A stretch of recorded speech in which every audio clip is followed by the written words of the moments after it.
moving, yeah? I'm moving. I'm making noise and I'm moving.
Hey Jim.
Cheers.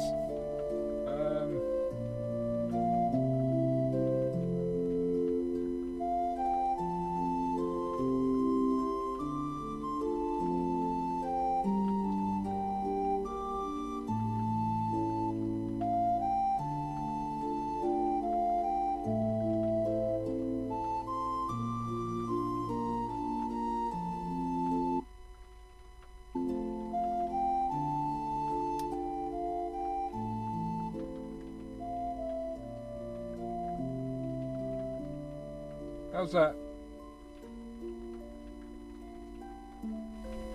Turn my voice up.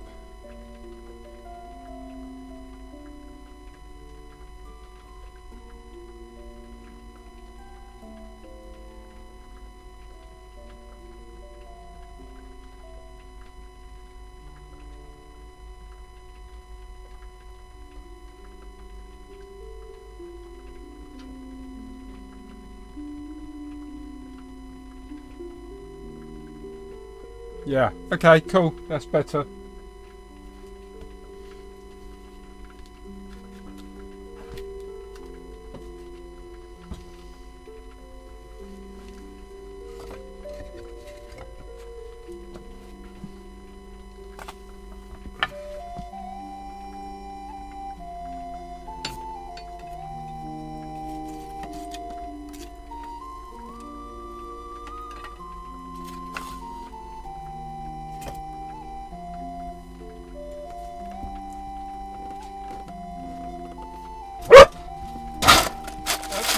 Okay, hold on a minute.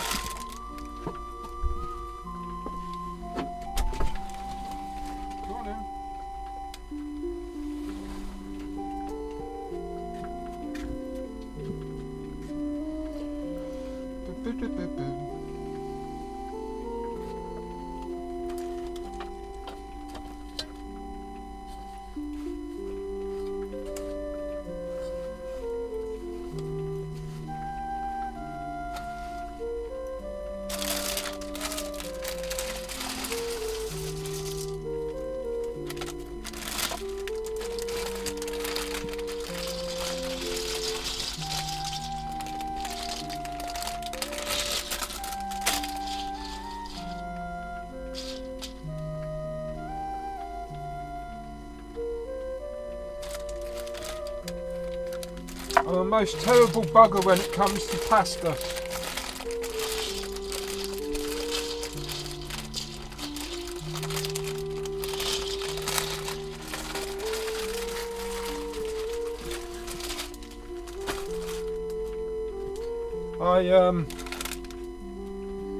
I never think I've got enough, and then once I've cooked it, I find out I've got way more than I needed.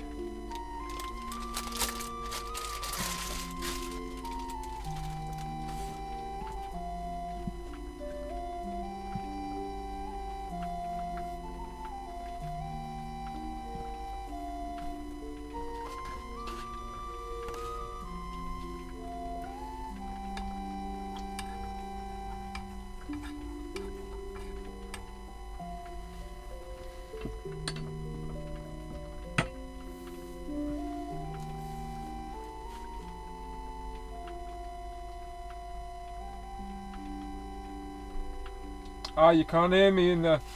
Can't hear me over there. That's because it's pointed this way, maybe.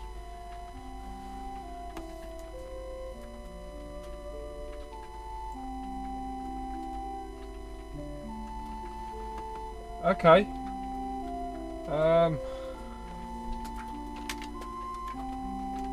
Check the...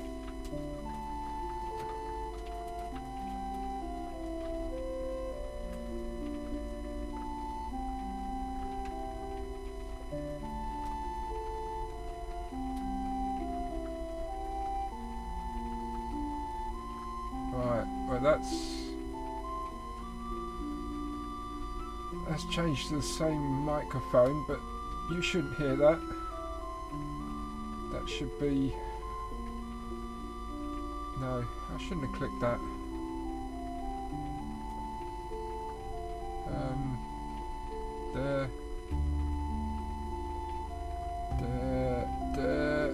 Okay, yeah. I should be on the right device now. Or I was on the right device.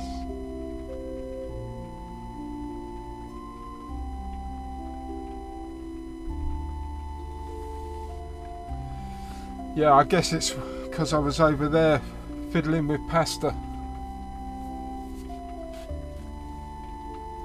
Oh, okay.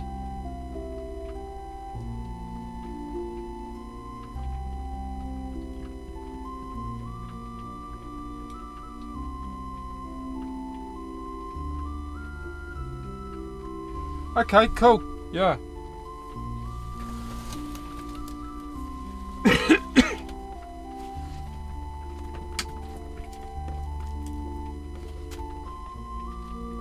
Come here.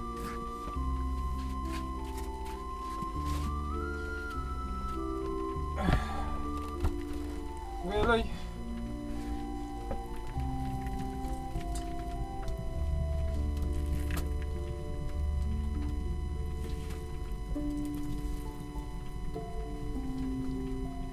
Come here. Come on, out of the way. Go on, go. One way or another. No, don't just go back in there when I want you to move. Move. Come on. Out. Out. Out. Alright.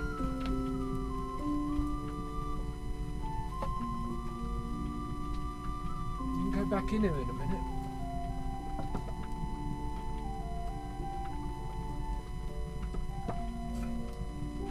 Right, there you go. Go. Oh, you want to come over here now? Come on then.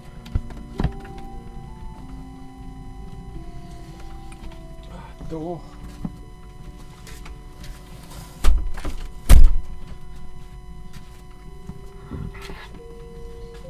Yeah.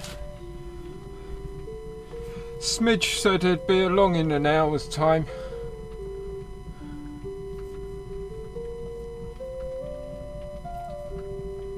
Yeah, in an hour's time Smidge said he'd be here.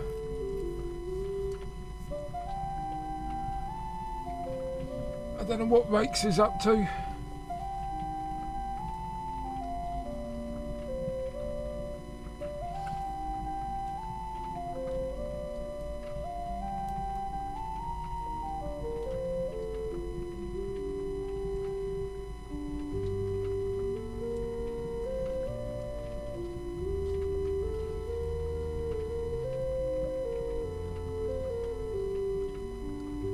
No, the dog's bed is down there. If I can show you. See where the pasture is there? That's the corner of the cabinet that the dog's bed is. So there's the work surface, and then underneath is the dog's bed. Yeah, but right now she wants to be over here because I'm cooking.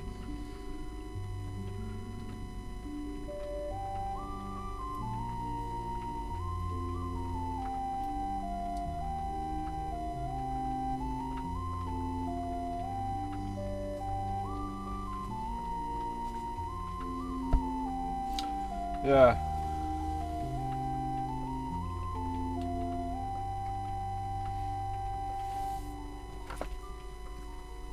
Still don't know how I feel about you yet, Delta. Yeah. Last time we spoke, Delta, yeah, you were calling me a pussy.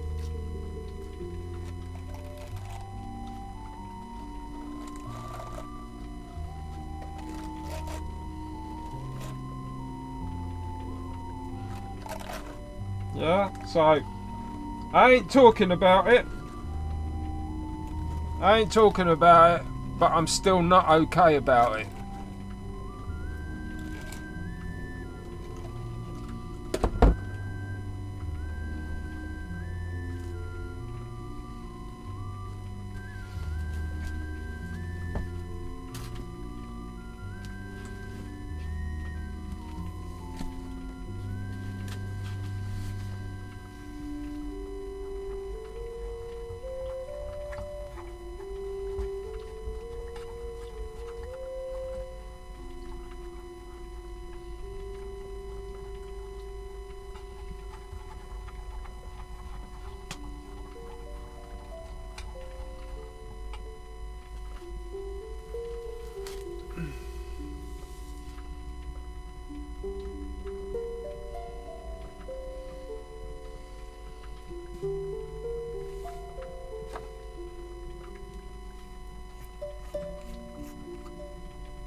Yeah, smoking it right now. Did you?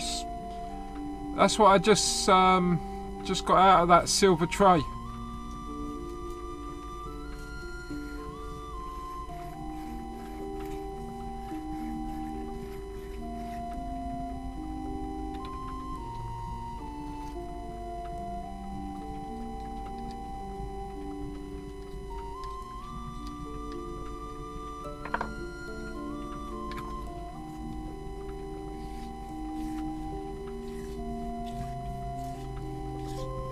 Came out just fine, mate. I got 4 different bags. Yeah. I only bother using 2 of them. Yeah. The other 2 bags, all they're gonna do is create a better hash. Yeah. But I think by creating a better hash, you're also creating a worse hash. So if I'm filtering the trichomes through 3 different bags, yeah, I'm gonna have the really good stuff, I'm gonna have the okay middle of the road stuff, and then I'm gonna have that not so good stuff that's still got a bit of green in it. Yeah. And so, you know, you start deciding, well, should I have a bit of this? Shall I have a bit of that? Shall I have a bit of the other? Right? And quite frankly, when you get to the bottom of the container, you've smoked the good stuff, you smoked the okay stuff, and all you got left is some of the green stuff, maybe, or you've even smoked the green stuff. But what I'm saying is even if you separate it, you're still gonna smoke it, unless you give it to someone else, of course. Yeah, well, I don't have enough myself. Yeah, I can never grow enough to feed myself. Yeah, so I never end up giving it away, really. Yeah, most of the people that I know that I would want to give it away to have jobs that require them to have drug tests. Do you know? Any moment drug test comes into that, yeah, that's out the window. So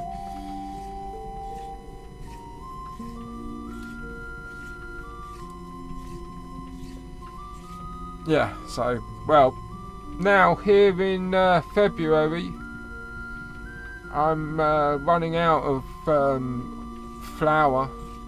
Yeah, but I've got plenty of hash.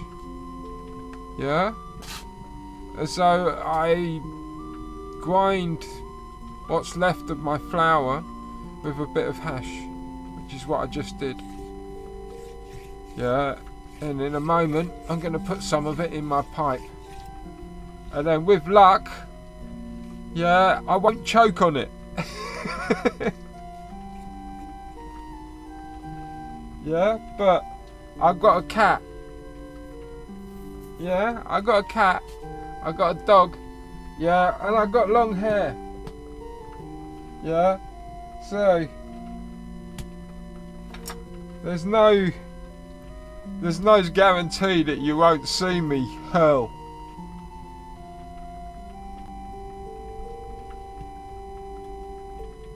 Yeah, although it's remote, I don't expect it. Yeah, I should be good. But like that one pipe in maybe 40 or 50 or 60 or 70 even. Yeah, all of a sudden you never know when a hair's gonna hit you.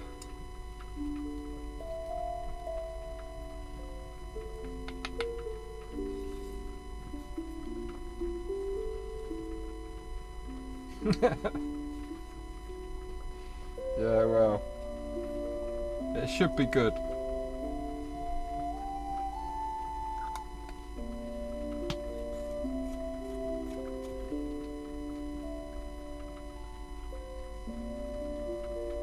Yeah, well, I only used the 2 bags.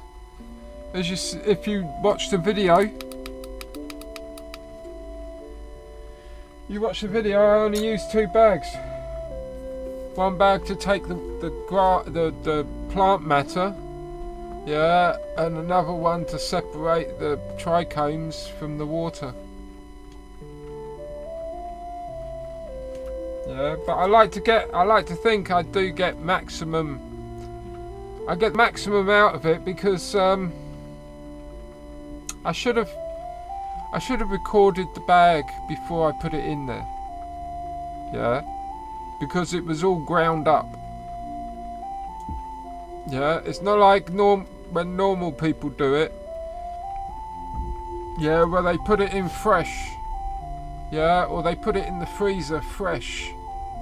Yeah, and then they get it out of the freezer and they make their hash. Yeah, they just chuck it in and smash it around. Yeah, I dry it out. Yeah, and then I grind it up.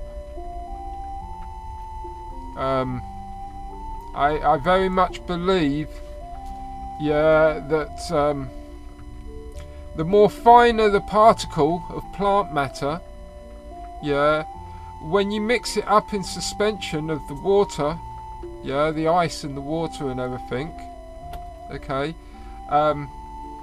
it allows the trichomes to travel around the bag more, kind of thing. And so as the water and the trichomes and the weed passes by the filter, yeah, the trichomes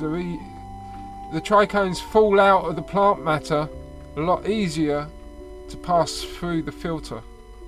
Yeah, and then you know, it's like a conveyor belt. It's all moving at the same time. But I mean, you're moving the plant matter past the filter as the water drains through the filter, carrying the trichomes with the water through the filter. And you're only going to do that, yeah, in a suspension that allows fine particles to move around. Yeah, so if you're just throwing in, say, buds, yeah, and smashing them around, yeah, I think you're going to get a lesser result, yeah, than if you break it up into small, finer particles.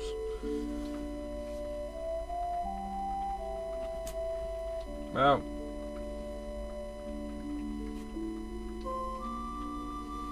and like, I mean, on that video, that bag, I was waving the bag around. Yeah, I filled that bag up to the maximum.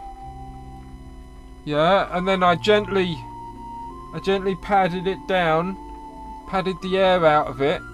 Yeah, and then opened it up again, and then put some more in. Yeah, and then gently padded it down. I wasn't pushing on it. It's not like I was squeezing it together. I was more gently pushing the air out. Yeah, and filling it up again until I got to the point where I couldn't fill up anymore. Yeah, and that's what I used to get that amount of hash out of it. So I don't think I did. I don't think I did bad. Yeah, the amount I got. But then, if you start off with more weed, yeah, then you're going to end up with more hash, regardless of which method you use. Yeah.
more water than they needed.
Smooth.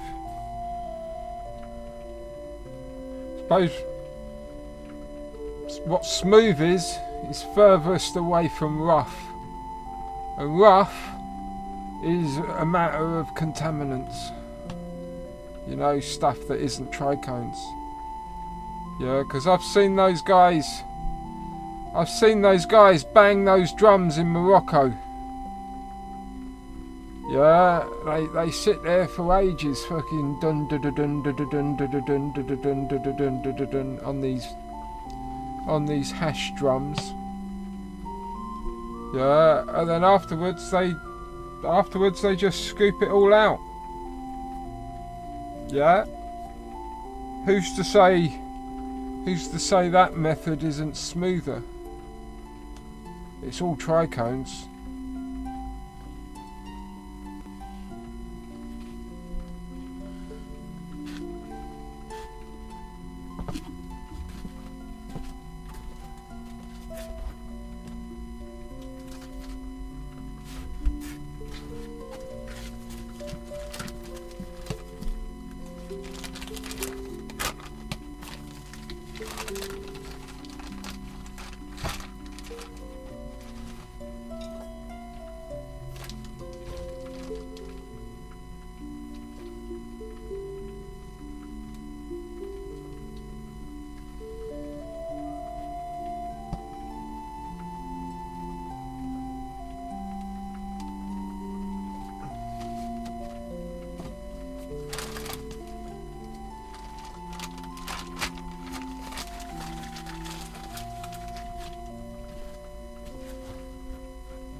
Kitty. Do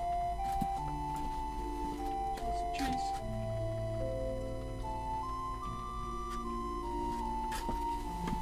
I know you want some cheese.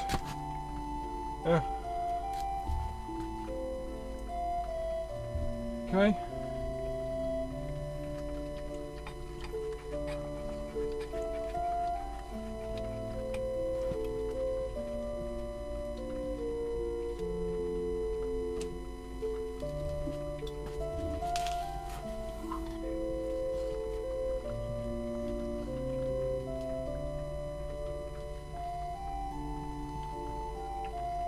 Huh? What game?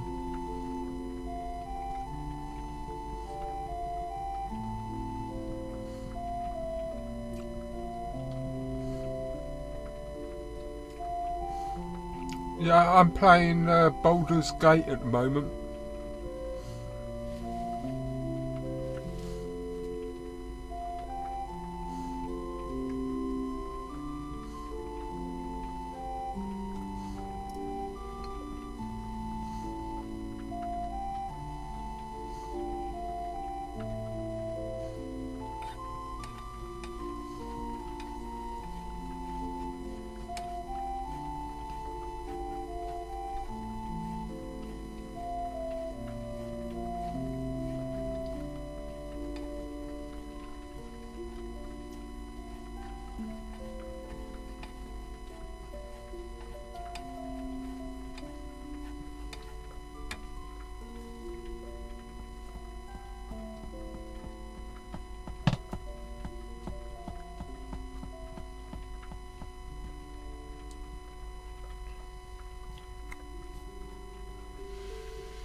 Who's at the door?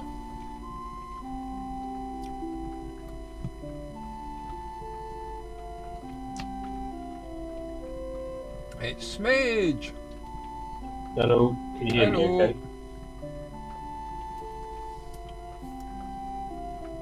I can hear you well.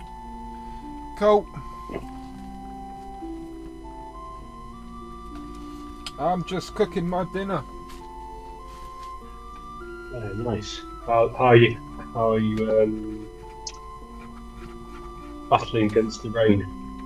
Oh, don't. I was fine until a couple of hours ago, and then we had this one last deluge go past, and now I'm starting to flood.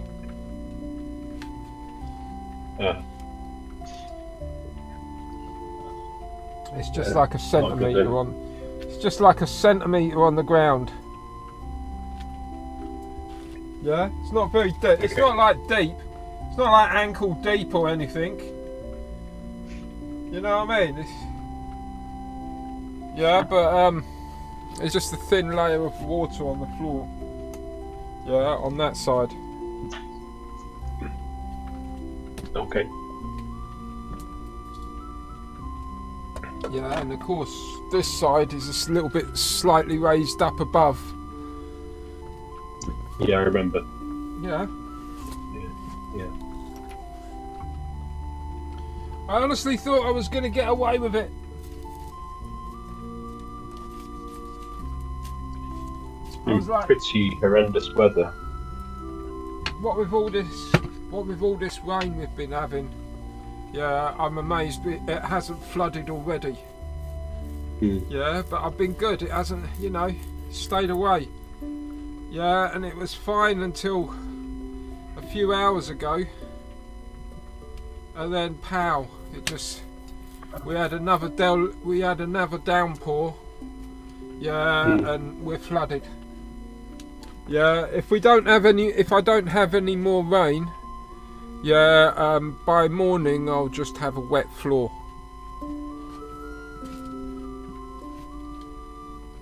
Yeah, there's no end in sight really for the rain, is there? It's annoying. It really is annoying. But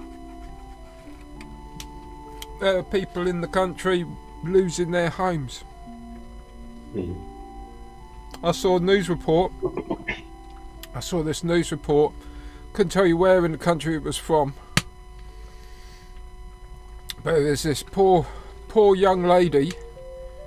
She must have been late 30s.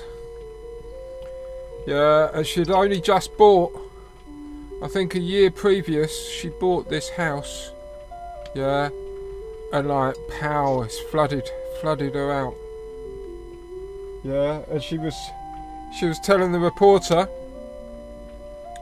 she'd have been better off, she'd have been more well off right now if she hadn't bought a house, if she'd have just carried on renting. Yeah, because now she's got to change the fucking carpets and everything. I think in that scenario you should be able to sue the property developer. Well, you've heard what it's like, ain't it? You know what I mean? These companies, they grab whatever fucking land they can get, yeah, and then just try and fudge their way past the certificates, yeah, so that they can build houses. And the governments are like screaming out for houses. Yeah, there's a development being planned over near me. Yeah, it's been in the planning for at least 5 years, and the deal is, that the council or whoever it is, supply them the land. They build the houses, and then a certain percentage of those houses that they build, they hand over to, the council. Yeah, and it's something like 15% of the houses. And it's probably cheap, floodable land, isn't it? Well, I tell you where this country started going wrong. Right, was in the 80s. Okay, from the 80s to the 90s. Yeah, the idea of business changed. Yeah, from we're a company, let's all get together on this. Yeah, to we're higher management. Yeah, we're just gonna screw everybody for as much as we can get out of it. Do you know what I mean? Yeah. And ever since the 90s, yeah, and the 2000s, yeah, not every company, but all the big companies out there they've already squeezed every penny of profit they can out of their products. Any way they can. If they try and squeeze another penny, out of it, quality is going to drop, or wages are going to drop even more, when most of their workers are already minimum wage, and on a really shitty contract. Do you know what I mean? Like, where they can just get canned at any moment. Do you know what I mean? And nowadays, no one gives a fuck. Everybody just wants to make their money and get the hell out. Yeah, there's no quality. Yeah.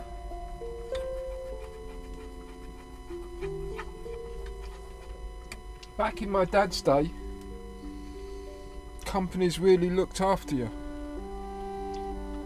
Yeah, not only did you get your weekly wage packet and everything, you got a lot of pros and cons. Yeah, there was a lot of, like for instance, there was company holidays, where the whole company would shut down, and at the company's cost, all their workers would go off somewhere, for the weekend or something. A bit like the Christmas party. Businesses used to have Christmas parties and the cost was on the company, but you don't get that nowadays. Nowadays you're lucky if a company takes anybody out to a restaurant. It's only if it's a small company. If it's a big company, you get fucked. Yeah, you just remember. Yeah. When ICL,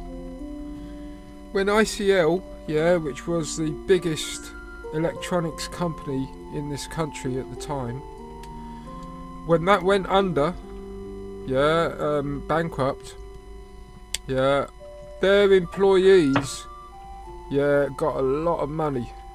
They got good, they got good redundancies. Do you know what I mean? They all got redundancies according to how long they've been at the business, and you know what I mean, because they had a work agreement. It was an old-fashioned business. Nowadays, you got to look at every line in your contract, to figure out where they can screw you over. Do you know what I mean? Like the fine print that says, if they're not satisfied with your work a year and a half later, they can sack you for no reason. No money, no extra money, no nothing. Just goodbye.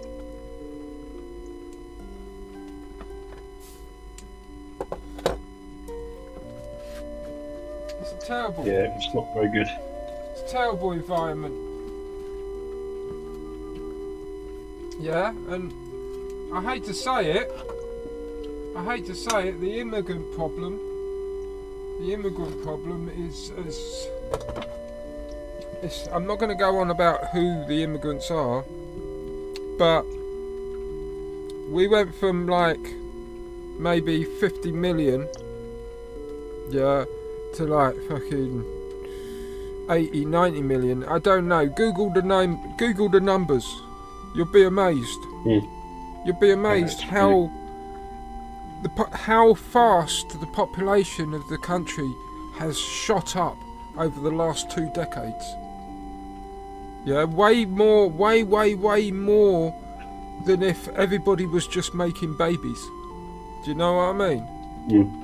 Well, no, when the population shoots up fast like that, right?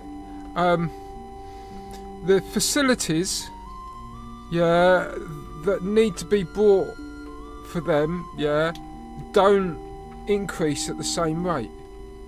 So you hear about the troubles with the NHS. Well, there never used to be troubles with the NHS because the NHS was large enough to take care of everybody. But when you start increasing, yeah, twofold, or at least half as much again, yeah, and try and make the system still work that it used to, well, it's going to be under stress, isn't it? Yeah, because it can't quota for that amount of people. Right. Do you get what I mean? And it's the same with the motorways. Yeah. They were built with an idea of a certain population. Yeah. And now that the population has, I don't know, let's say doubled. Yeah.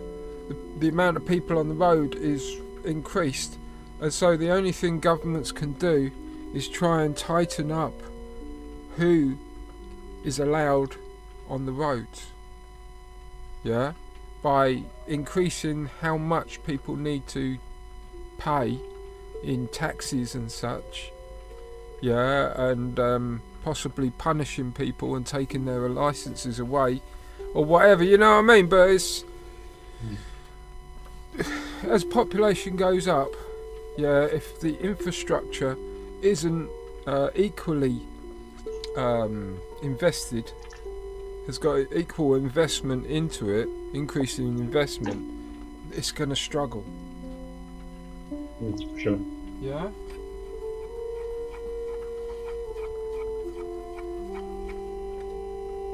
It's just anybody can see how that works. Yeah, I'm not talking about who it is coming to this country and such. There's people from all over the place coming here, but I'm just saying it's a big problem. Yeah, and what with an unstable world, the unstable world that we live in the moment, yeah, I think it might get a bit better once the Russian-Ukraine war ends. Yeah, and let's say it ends favourably in Ukraine's favour. Do you know what I mean? Like Ukraine wins, yeah, and Russia gives in. Yeah. Well, then Russia is going to end up having to pay Ukraine a lot of reparations for all the damage and the trouble they caused. Yeah. When that happens, yeah, Ukraine will start paying back Europe, the countries in Europe that have been giving them everything up to now. Yeah, because this is one of the things that Trump was upset about, was because the Americans unconditionally were sending Ukraine arms and weaponry and stuff and aid. Yeah, whereas Europe was doing the same, but we had a deal to start off with that said, we'll give you a load of stuff and you can pay us back later when you win. Do you know what I mean? Yeah? And we'll keep on giving you, yeah, and you can pay us back later when you win. And so, when the Ukraine war ends, yeah, we'll be in a much better position because Russia will be forced to sell us oil at a cheaper rate, gas and oil at a cheaper rate, yeah, which will make everything cheaper again. Yeah, and like I say, tax rates will go down, yeah, because we won't need so much spending on armies. If you get what I mean. Yeah. Yeah. I mean, I do think the price will come down. They'll probably stay the same, but they won't go up as steeply as before, unfortunately. You I reckon? don't think they'll never come down. I don't think, anyway. I mean, if they come down, it might go around a tiny bit, but you know, unfortunately, corporations like money, don't they? So they're not gonna, unless they're forced to, they won't bring it down. Yeah. Hey Ralph, how you doing, mate? Ganja?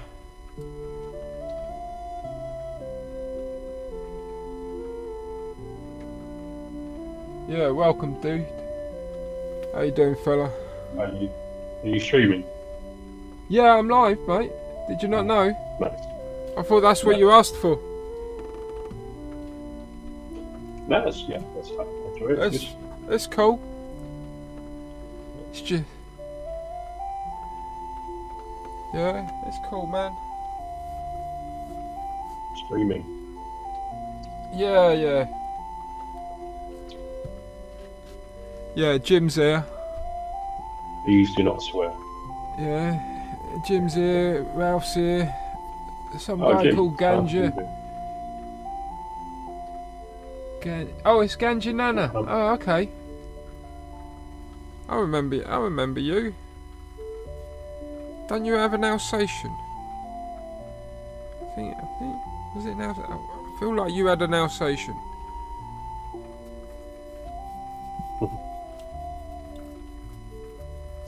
How is Jim doing? Is he okay? Didn't you have a balcony as well? Seem to remember a balcony. Yeah, the sun and the balcony and everything. I don't know, but yeah, been a while. Oh, move over, would you? Yeah.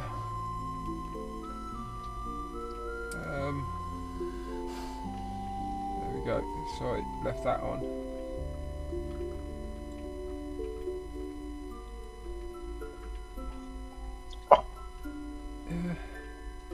There we go.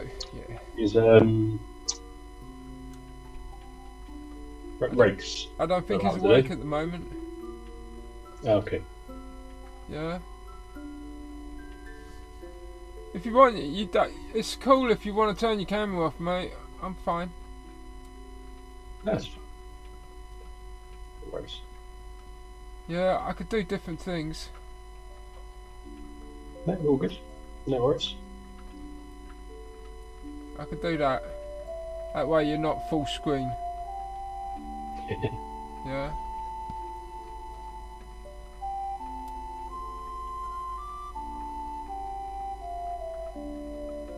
Alright. Been a while though. Didn't you do a video? I seem to remember the last video I saw you do, Ganja Nana, was about a building.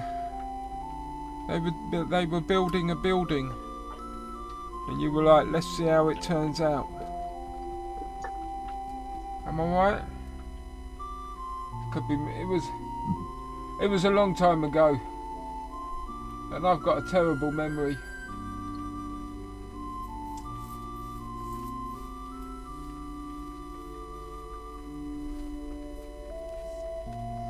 After all that recognise that name. Sorry? I recognise that name. Yeah, Ganja Nana. Yeah. Yeah.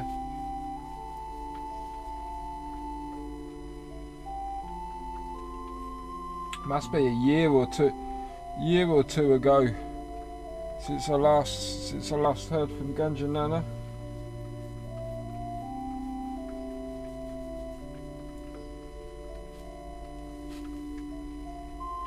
Yeah. Okay, yeah, I am right.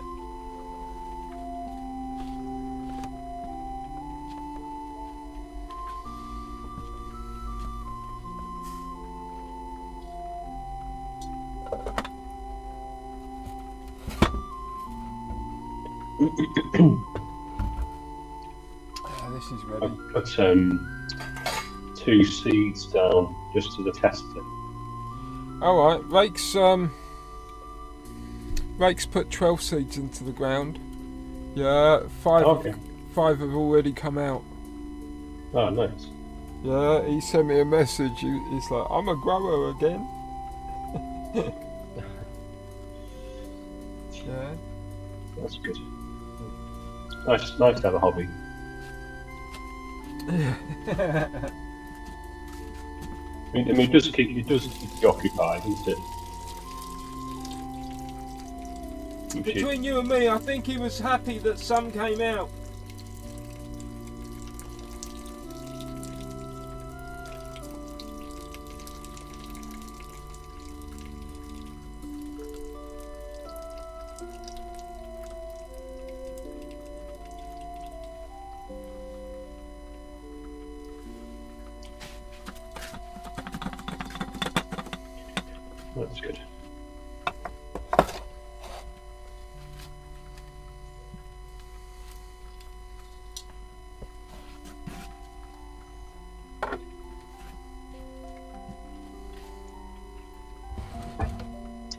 I decided that I want to do one more site this year. You're gonna go for it again, yeah? I'm just going to go somewhere closer to home, you know, where walking distance in the fields somewhere. Yeah. You I scouting found out? You scouting out already? I've been doing a bit of Googling on the Google Maps. That's how I do it. Yeah, I mean, that's... You know I haven't got the legs to do that guerrilla growth No. stuff, but if I was to do it, that's how I would start it. Yeah. It's I mean, it's like having your own fucking surveillance drone. Eye in the sky. Yeah, it's great. With the new it's called Google Earth, something crazy. You can go 3D mode. It's great.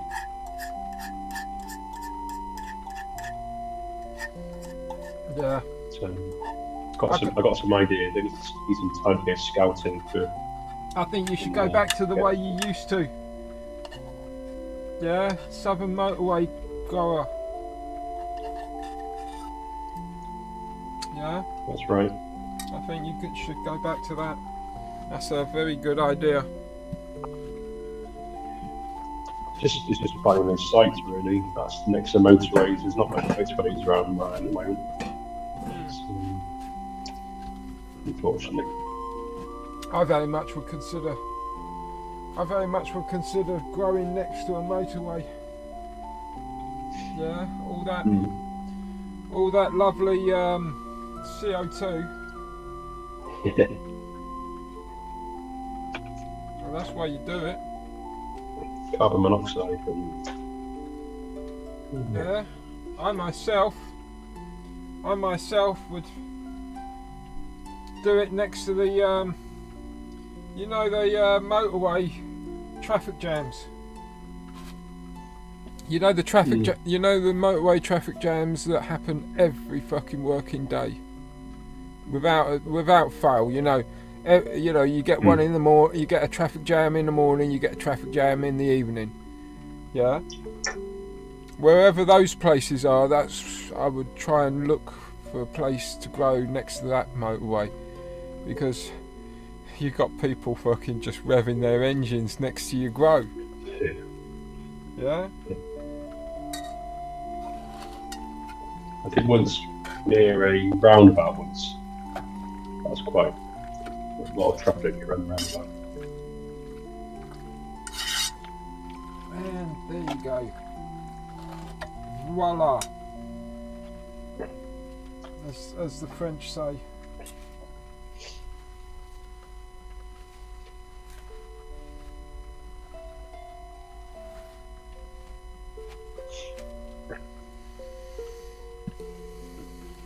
Yeah, I've been quite lucky with my sea haul this season. Yeah, I'm looking forward to Son's popping very some of your important seed. too. It's called Early Skunk. Yeah. It's supposed to be Names quite never good. bothered me. It's an old school one.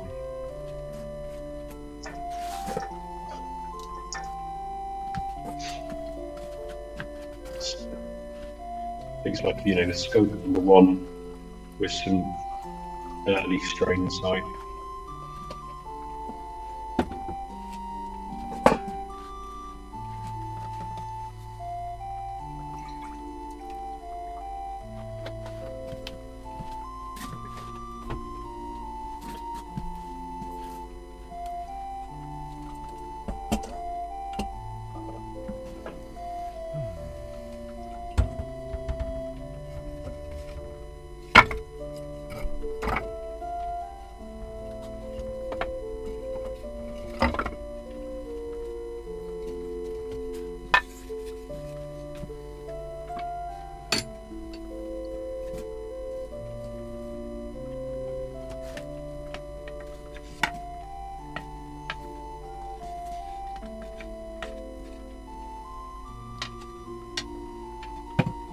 Right, do you want some cheese sauce?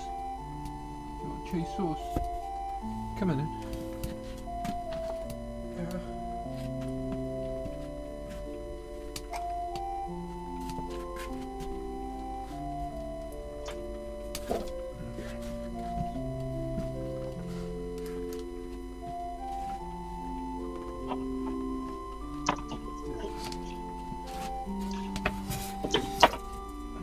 Come on in. Look, down there. There you go.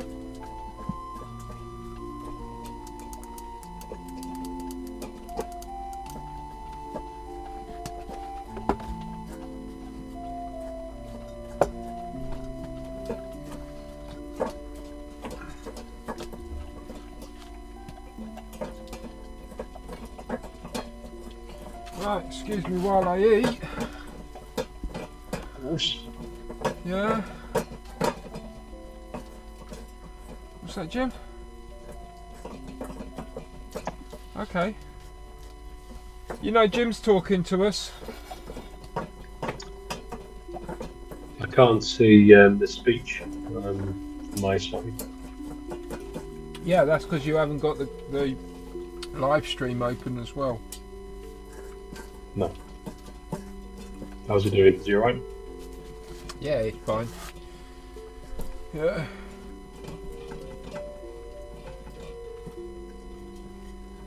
Still working hard.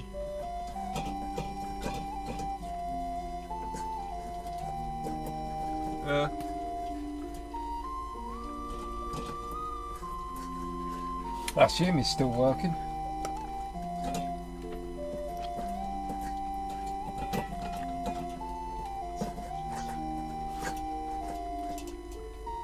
I'm guessing he wouldn't be called Jim Nirvana if he wasn't working.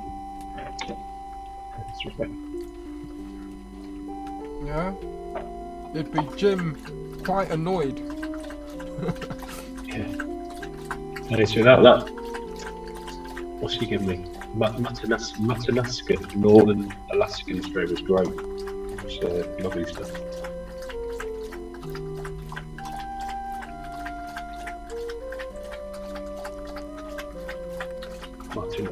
I think that's how you pronounce it, Matanuska. Mm-hmm.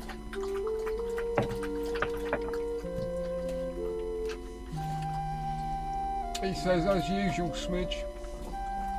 As usual.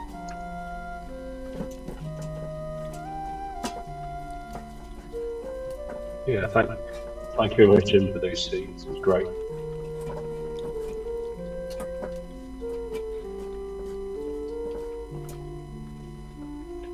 Much obliged.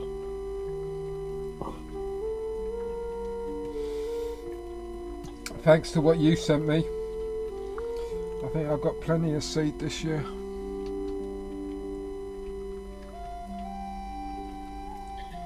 I'll be interested to see how my seeds grow.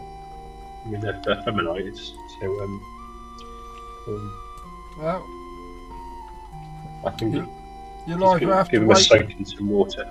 You'll have to wait till mid-April, or when what I've got finishes flower. Yeah.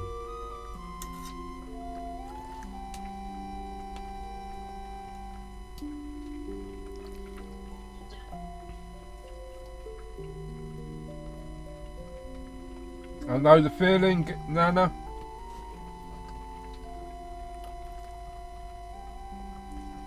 I didn't lose my dog, but I don't go out much.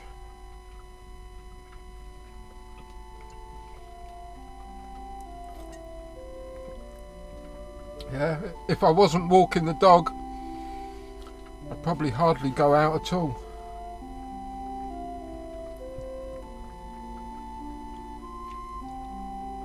Have you been out partying recently? Say again? Palleting, e-pallets. Oh no. Don't, I'm running out of firewood. Everything's fucking wet.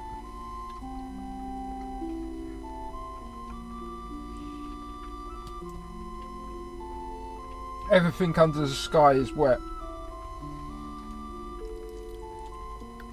Yeah.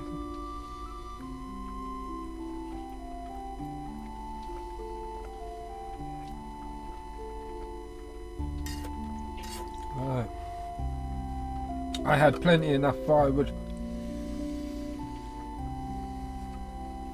Well, at least I think I had plenty enough firewood to last me till February, March. You know, at least past February. But over November, December, January, yeah, my wife had to shoot off. Her father, her father died, so she had to shoot off and sort that out, and left me with my youngest. And so all of a sudden, I've got to cook all the meals for my kid. Yeah, as you see, I'm cooking just fine for myself here. Yeah, but because of the extra that the child put on board, I was making lunch. So I was burning wood for lunch, and then I was burning wood again early in the afternoon so that I could get her dinner ready on time, because it takes time to cook. And so in the end I was burning a lot more wood than I should have been. And so I ran out of wood real fast. A lot faster than I should be. Yeah, and so now I'm scrambling around trying to find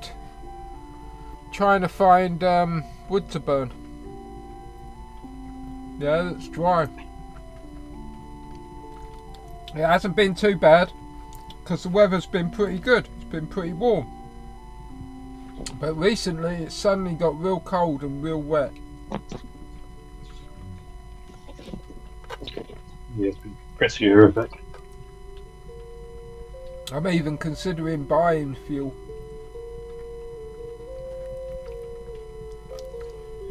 Bag of coals, please.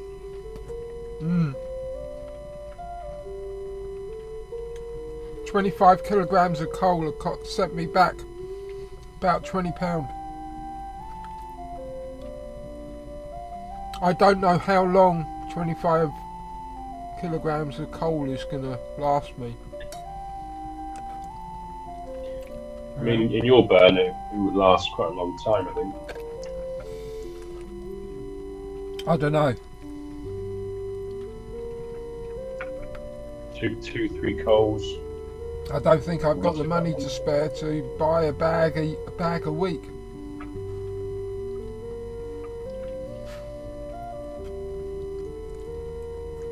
Do you know what I mean? I'm not sure I could even afford a bag a week.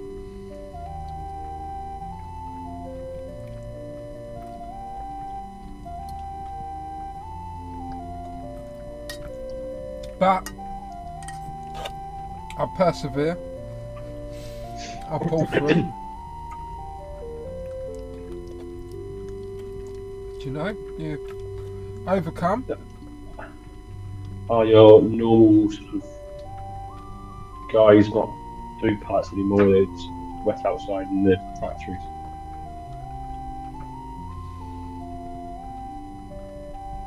The normal people used to go to eat pallets, and they're no longer doing it anymore. What do you mean, rip Papa? I was talking to Papa this morning. You are?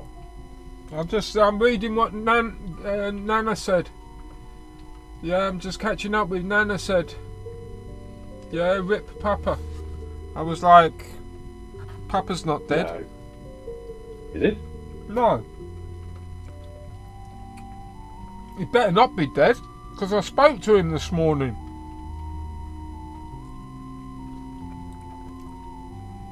Oh, Jesus.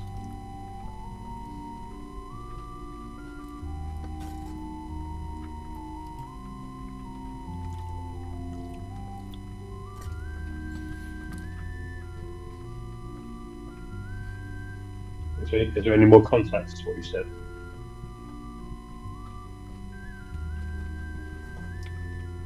Is there any more contacts? context, like what's he meaning? Just said R.I.P. Papa. That's what you say when someone dies. Rest in peace. Okay. Yeah, I was just like, Papa ain't dead.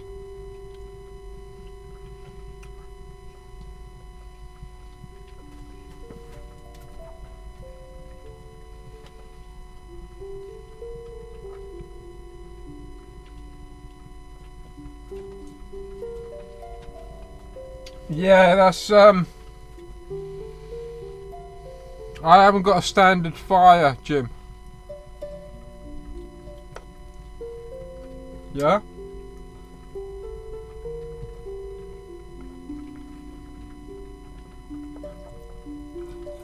Yeah, and frankly I would worry about what Google says on that.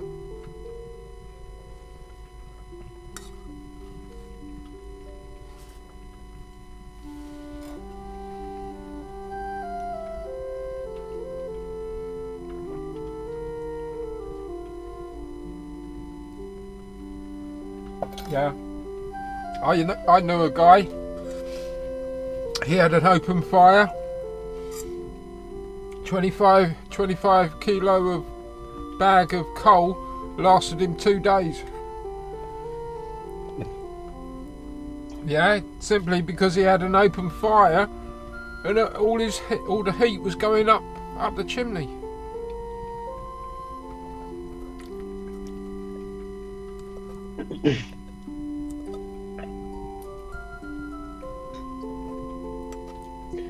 If you control the airflow, then you can reduce how much it burns, can't you, normally? What I do in my fire, I burn less, but I suck air through what I'm burning. So I put less fuel on the fire, but what fuel I do put on the fire burns faster. But because it burns faster, it burns hotter as well. Do you get what I mean? Yeah.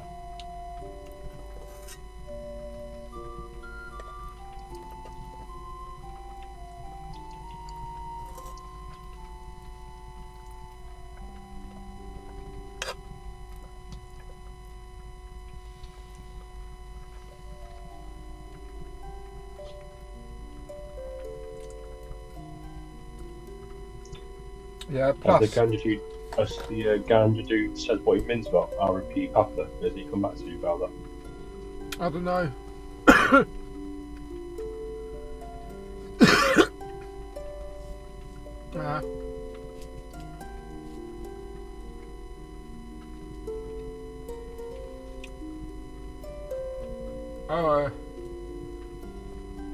Oh, you weren't on about Papa at all. You were just saying Papa as in father. Oh. Okay. Yeah, when you say that, when you say Papa, yeah, we all think of Papa Hambone. Yeah? Who's just recovered from cancer. Yeah, as some lady comes along and says, "Rip Papa," and I'm like, "What? No, surely not."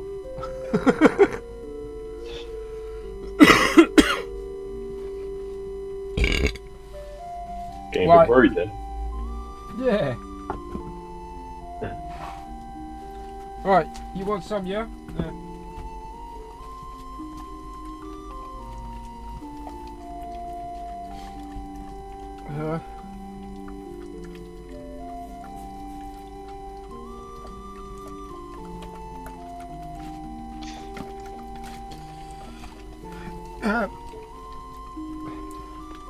Yeah, he's good, he's good. My chief, you can't see it, but down there, yeah, my chief dish cleaner, yeah, is at work cleaning up that pan.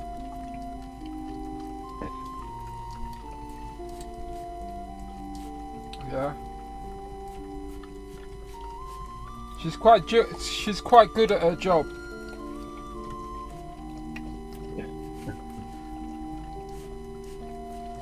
Yeah, no plate, no pan shall get washed.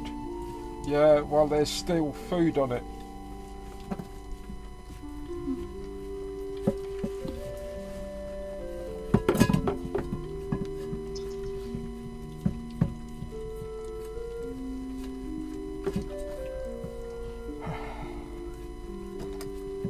Right. Oh yeah, if you ever wonder what that was for, that's exactly why I've got it here.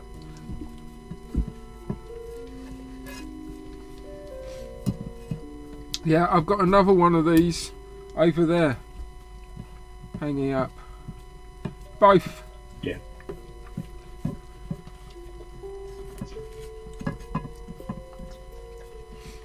Both Nana. Yeah, they're good at that, ain't they, Ralph? They're very good at the pre-wash.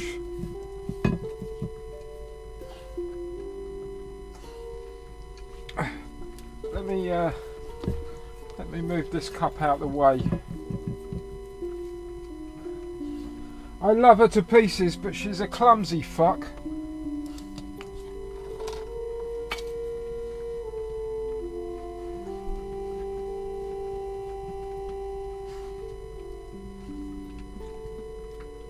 Yeah.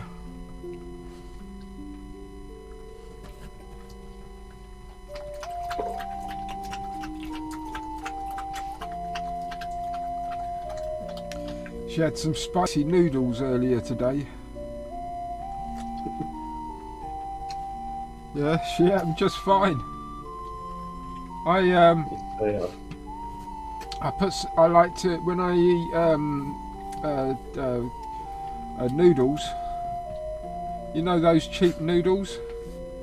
When I eat the cheap noodles, I like to put a couple of dots of Tabasco in there. Do you know? Just a few drops of Tabasco in there, just to spice it up, heat it up. Yeah. It's really interesting for the dog. Yeah. So I left her some noodles, and she lapped them up. I think she deals with spicy food better than I do.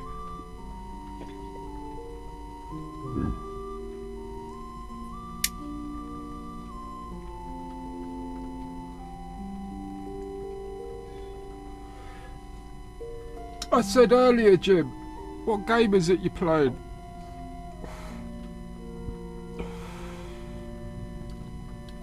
You may not have heard me because I had cheese in my mouth at the time. Yeah, but yeah, I said, what game are you playing? Because I'm playing Baldur's Gate at the moment.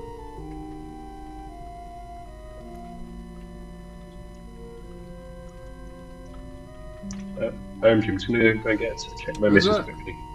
Back in 2 minutes. Yeah, alright.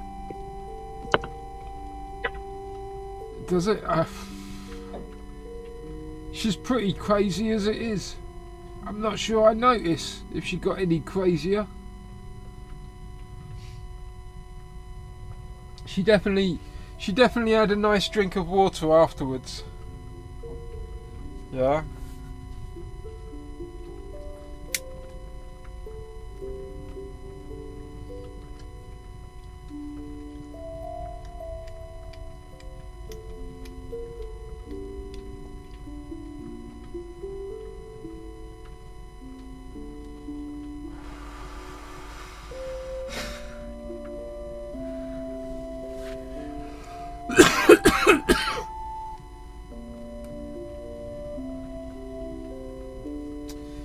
She does like it.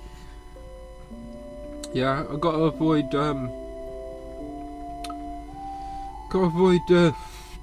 garlic. Yeah, garlic's the only thing I have in here. Yeah, that she can't really eat.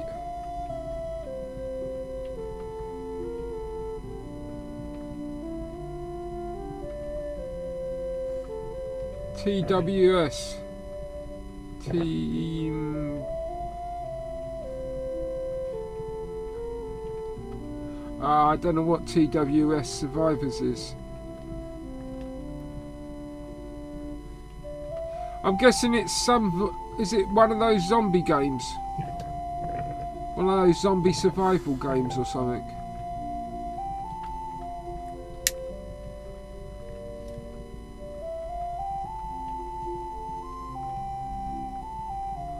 Oh, okay, yeah.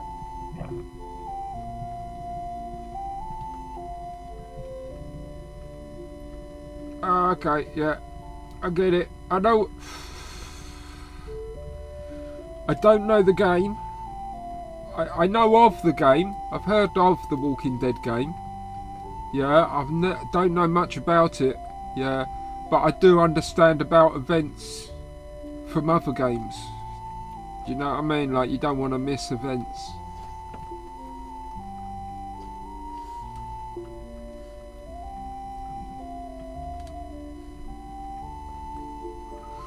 From what I heard, yeah, the game is a lot better than the TV series.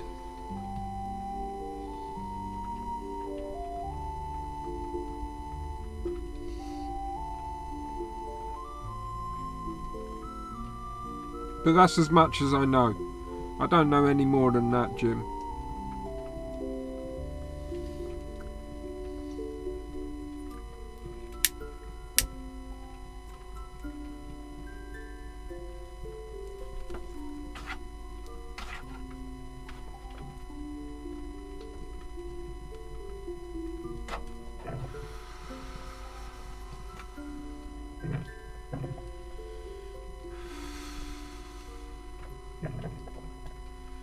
Should have seen her running through the mud today. Oh, jeez. All this rain. And then there was a break in the rain. And so I took her out for a walk. Took her over the park. And she absolutely loves to chase her ball around. And so I took her over the park and chasing her ball, and she was running through all the water and the mud and everything. Oh, she was proper muddy by the time she got home.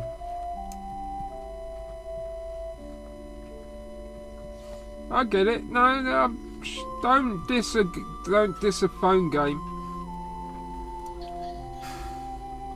Yeah.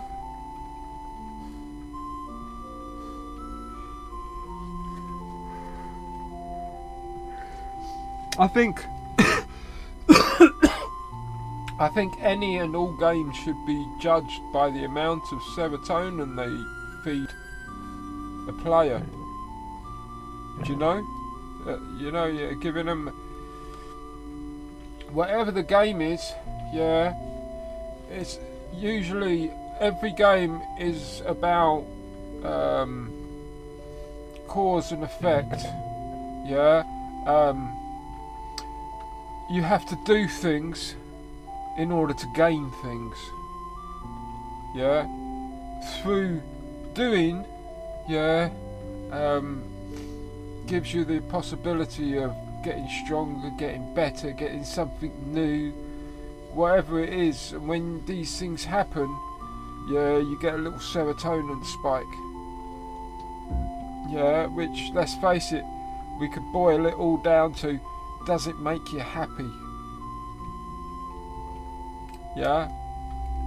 So it don't matter whether you're Ralph there, yeah, playing poker for free money, yeah, or whether you're me sitting here playing Baldur's Gate, or whether it's you sitting there on your phone playing the zombie game. Yeah, at the end of the day, it's all about how much you're enjoying yourself, because that's what we're here for. You're here to exchange your life, your time, yeah, for your enjoyment. Some people get born into a lot of money, as such, yeah, their life is almost all enjoyment. But us mere mortals, we have to suffer to indulge in happiness. Yeah, and we're the lucky ones, because there's many people around the world that got it, that don't get as much happiness, that have to work harder for what happiness they do get. So yeah. So at the end of the day, mate, if you're enjoying it, you're enjoying it, ain't it?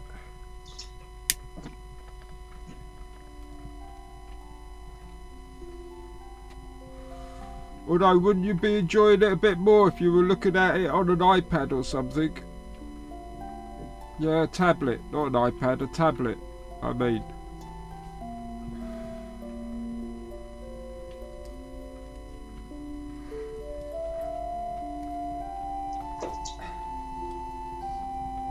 Don't give me that about Envoy. That's meant to be a bad game. If it's the game that I'm thinking of.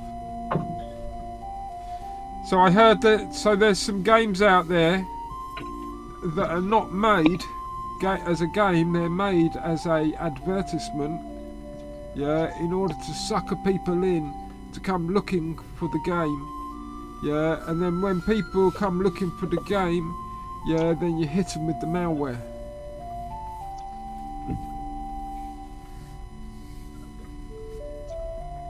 Yeah. There was a famous game I kept seeing in YouTube shorts again and again and again. Yeah, it was a guy with a gun, and he was forever marching forward, and he would go through different gates, and different gates would give him power-ups as he shot down the bad guys that were coming towards him. Yeah.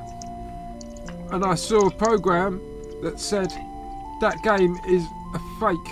It's not even a game. It's not a real game. Yeah? It's literally just a hook.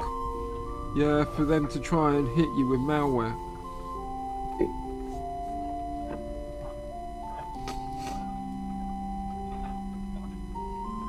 Yeah. I thought Envoy was one of those games. Pay to win.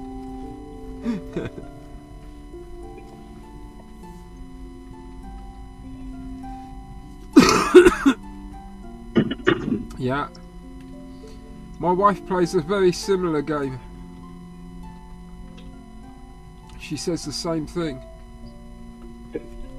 Yeah, she plays. She's got an old phone that she sits there with. Yeah, and while she's doing other things and stuff on her computer and whatnot, she has this game running on this phone. Yeah, like 24/7. Well, maybe not 24/7, but like while she's awake. Yeah.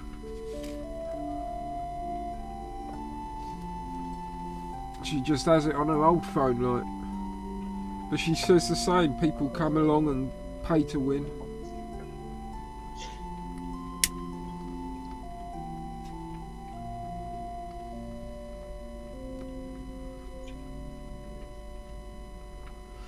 Is that the stripped version? I remember back when I was proper young, we had Texan Hold'em game, strip poker. Yeah, and like every time you managed to win the lady's $100, she would take off another garment.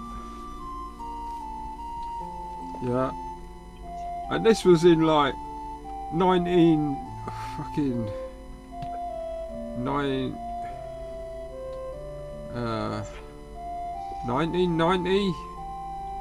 No, 1980, 84, 5.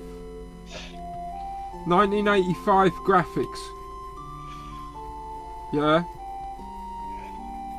You know, so like the lady's nipple was like about 3 pixels across. Yeah, you only recognised it as a nipple because the middle pixel was darker.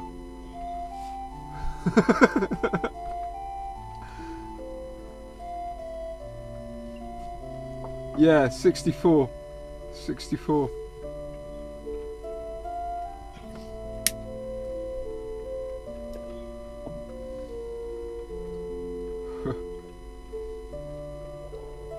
You know it. Okay. I can't remember. I think there was a few strip pokers. I don't think there was just one, but there was the. I can't remember. Definitely Texas Hold'em. Yeah, because that's how I learned to play poker. So you can imagine my surprise when the first time I come across people wanting to play poker and it's not Texas Hold'em. And it's like, hold on a minute, this isn't poker.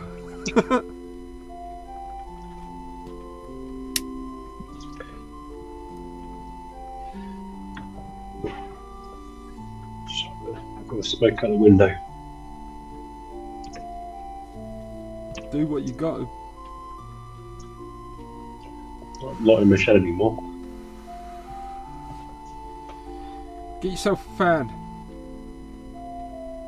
Right, get yourself a fan, put it in a window. Right, when you smoke, turn the fan on. What it does, the fan will create a negative pressure in the room. Yeah, that negative pressure will ensure that any air inside that room, any air that's outside the door to the room will be sucked into the room and not out of the room, if you get what I mean.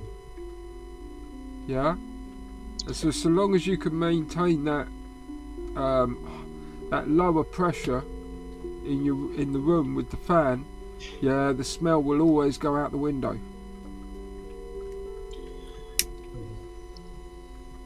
The message said there's like a smell, unfortunately, so gotta be careful. I think I'll be moving back out of the shed soon, I think.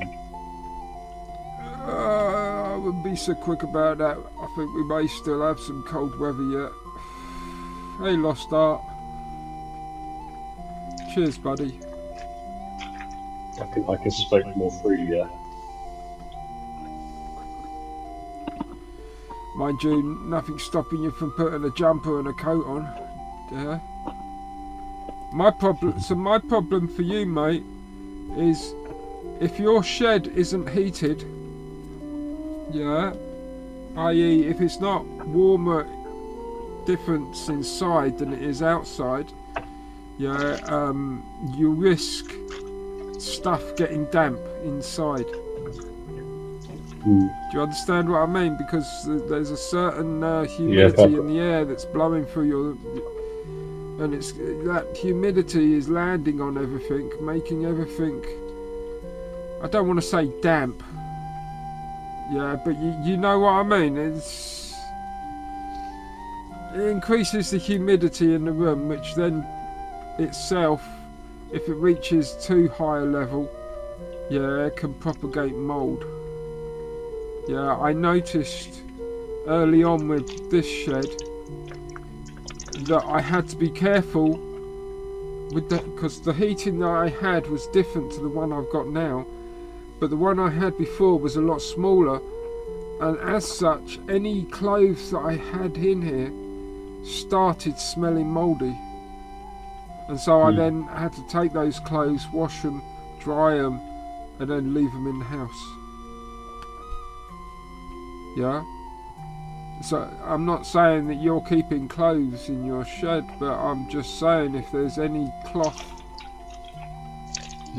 yeah, I think we've got quite a lot of heater in there. Oil heater.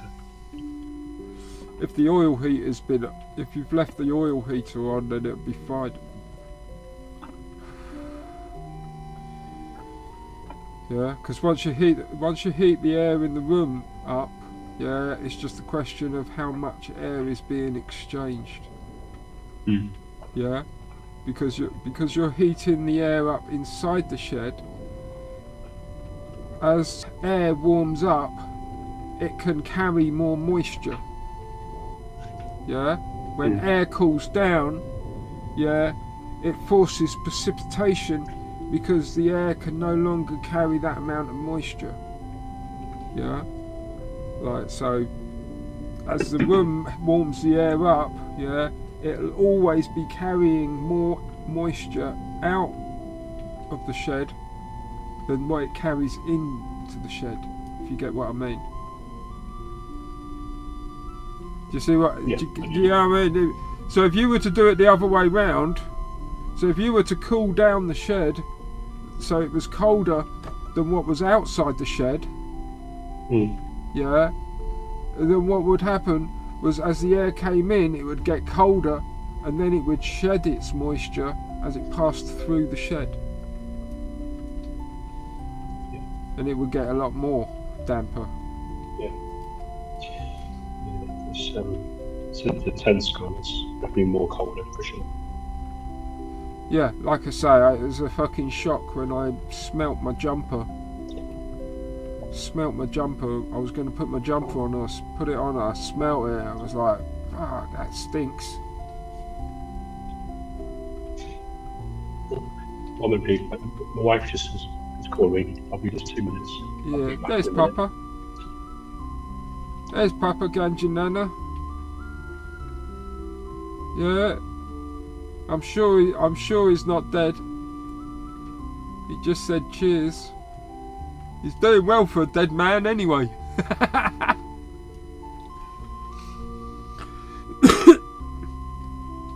Ah.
Yep.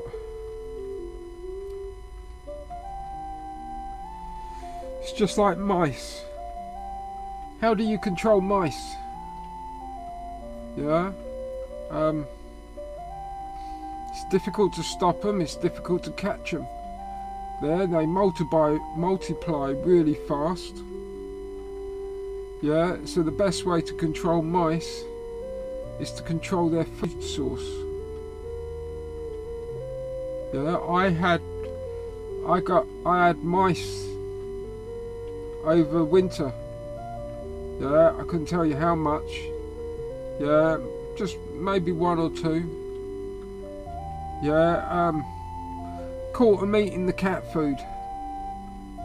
Yeah.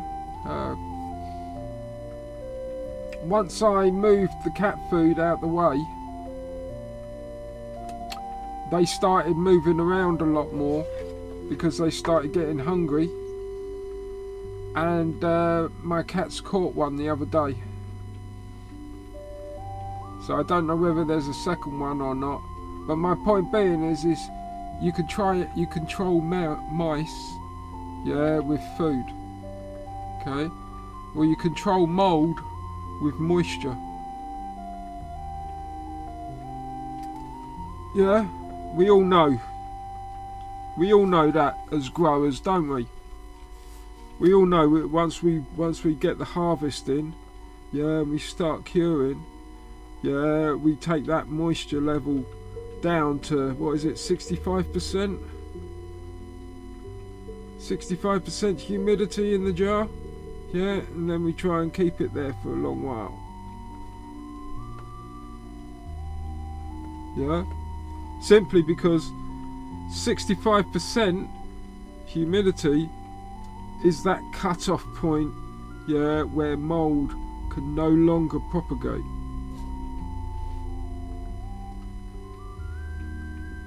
Yeah, so if you've got mould on a bit of wall or in the corner of a room, then you can get up there with the bleach, yeah, and scrub it real good with the bleach. But if you don't solve the fact that there's moisture appearing there from someplace, it's just going to come back again.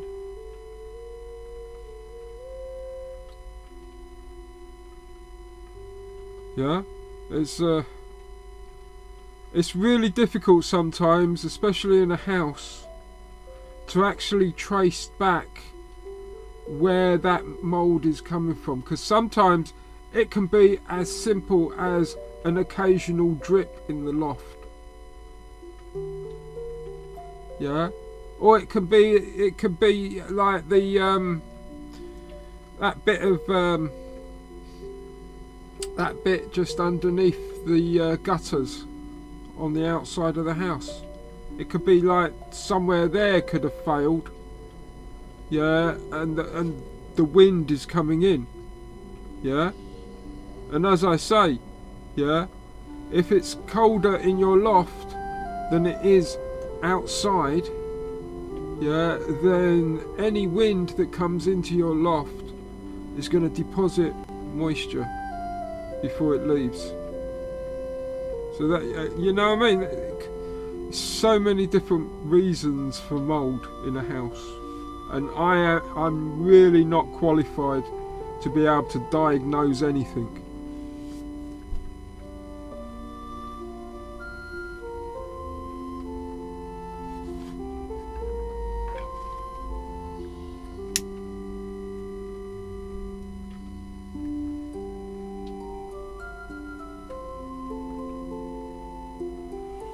Sometimes mould is just seasonal. Come summertime, it disappears. Yeah, but bang, every winter it comes back. Could be just as simple as the fact that you don't open your windows ever. Yeah, the human body, is it a litre? I think it might be close to a litre. The human body, yeah, exhales a litre. Litre sounds a lot, but I'm sure it was like a litre of moisture. Yeah, which is why if you sleep overnight in a car with the windows closed and you wake up in the morning, all the windows have got moisture on it and everything else is damp. Yeah, because it's you're exhaling moisture.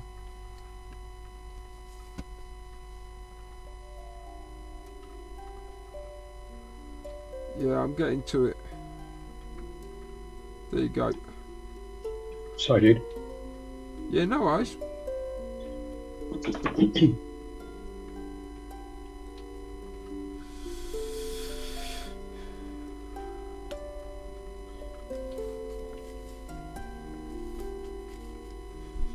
Yeah.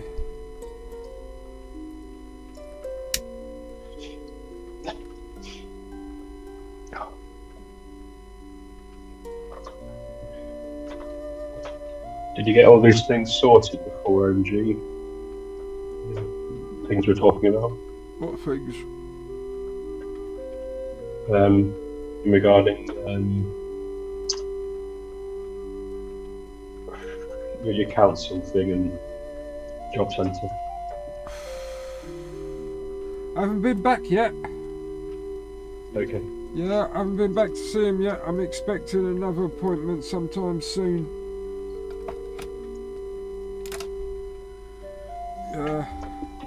Nana knows all about it. Nana's been through it. Yeah, they're making the job centres making sick, the long-term sick. Yeah, go back. Well, no, they're forcing the long-term sick yeah, to come into the job centre for appointments to try and see if they can get work, right? And I've been designated, yeah, that they can't force me to find work, yeah. So they're not allowed. So they're not allowed to just, you know, say go work, yeah, because I'm designated as long-term sick, right? But even the long-term sick, you know, the ones that are not going to get better, yeah, are being chucked back into the mix to see if the system can catch any of them out, yeah. And so, although I realise they can't force me to work, yeah, at least I thought so, yeah, they can force you to do things, yeah. I found this out with my last appointment when the guy told me that I had to agree, yeah, to an agreement where I would spend, I think he said something like either 12 or 15 hours a week trying to think about jobs that I might be able to do in my condition. Yeah, and I found it difficult not to laugh at him when he said that. Yeah, but I said that sounds ridiculous. Yeah, like I haven't already given this thought. Yeah, but he said if you're not prepared to do it, yeah, then we are allowed to stop your money. Yeah.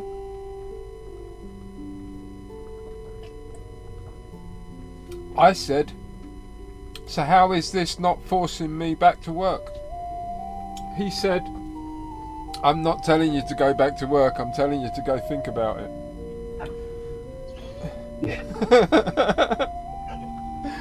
Yeah, there's nothing much else I could say. Yeah? Yeah, well, I haven't been back yet. Basically, I'm just expecting to go back next time and then, like, listen to him say, well, okay, well, this time think about what jobs you can do, yeah, and this time, yeah, write it down or something, or fill out this form, you know, like some kind of timesheet or something, or do you know what I mean? Like something, just a little bit more is what they're gonna do. Yeah? Do you know what I mean? It's difficult enough getting around and doing stuff and whatnot. Yeah, but every time I visit them, they're just gonna put a little bit more weight in my pocket. Yeah? You know what I mean? Slip a little bit more weight in my pocket for me to walk away with. Yeah, and then I come back again and they're like, okay, yeah, here's a little bit more to do. Yeah, here's a little bit more to do. Yeah, until literally they got me fucking bending over a barrel. Yeah, and they say, well, you agreed to everything.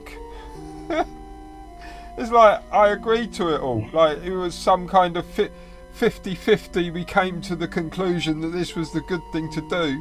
Yeah, equally kind of, you know, we had an agreement.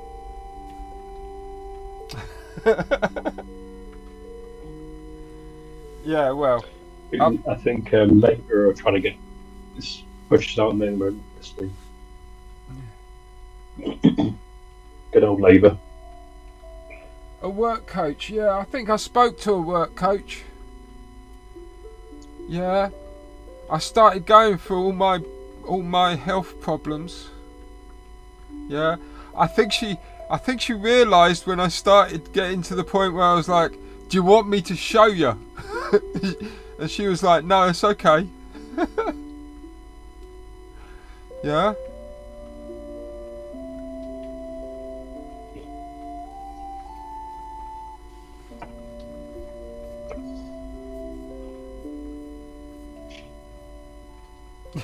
Yeah.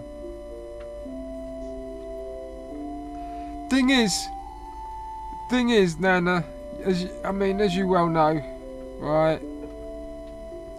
These people, yeah, have no knowledge of what your medical conditions are, right? Beyond anything you tell them,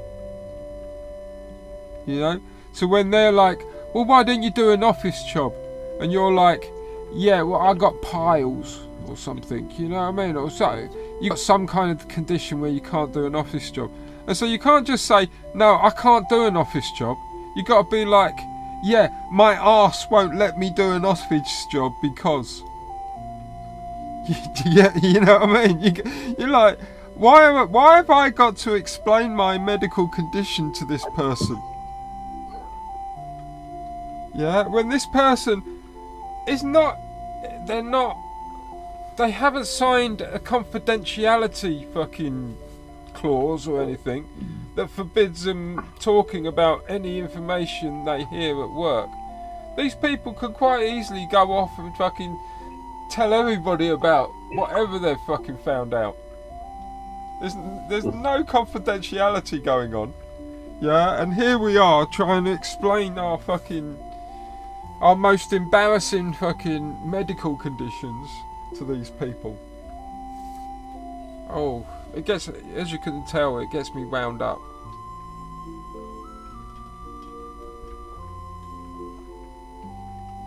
And don't get me started about the miserable fucking security guards that fucking sit on the door, yeah, and fucking ask you what's your name, yeah, with a list of appointments. Yeah, you can go in. It's like, what's fucking got to do with you? You're a security guard. Yeah. Probably doesn't even work for them. Probably works for some other company that does security for them. You know what I mean? But there's this dude standing there like, what's your name?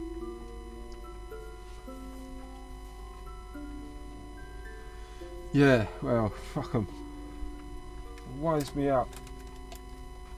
Literally, someone out there, yeah, whose job it is, someone said to him, yeah, we need to save money. We're going to try and save money on, you know, the benefits, people with benefits. And so without regard to any person's condition or anything, he's just taken the whole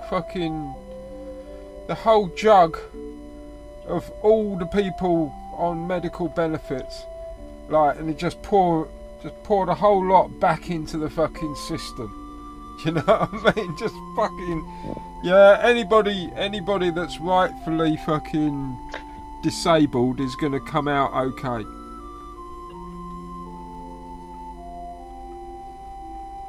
Yeah? God, it annoys me.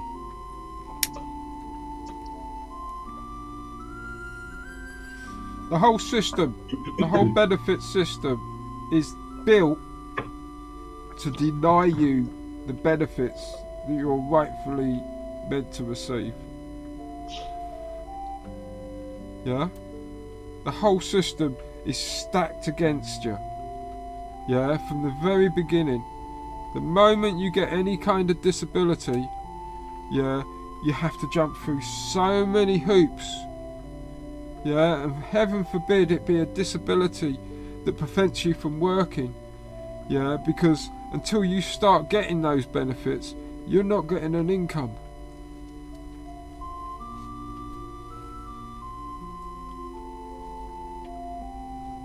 Right. Oh. And the forms. Those fucking PIP forms, I tell you. Sorry if you're not British. Yeah, but one of the benefits you can get for medical is called a PIP. Personal something or other. I don't know what it is, but people call it a PIP. Yeah, and you have to fill out this fucking small book of questions, right? And the whole thing is kind of like split up into different bodily functions. So there'll be a section just about your mobility, your legs.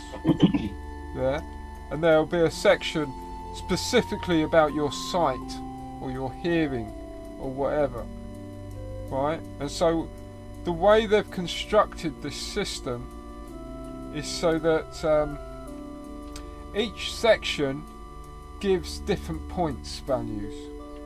So say for instance you're blind. There's nothing wrong with you. You're blind, okay? You've gone to the doctors. You've been legally designated blind, right? You fill in the forms, right? You have to tell them how blind you are, okay? And no matter how severe, yeah, it's only worth 1, 2, 3 points, okay? And so then they go on to another subject of how does other things affect the way you live and stuff. And of course, you're blind, yeah? So everything in your world is affected by your sight, and so that's all in one section. So you've got 3 points, yeah, well done. But you're not getting any points for mobility, you're not getting any points for this, you're not getting any points for that, yeah?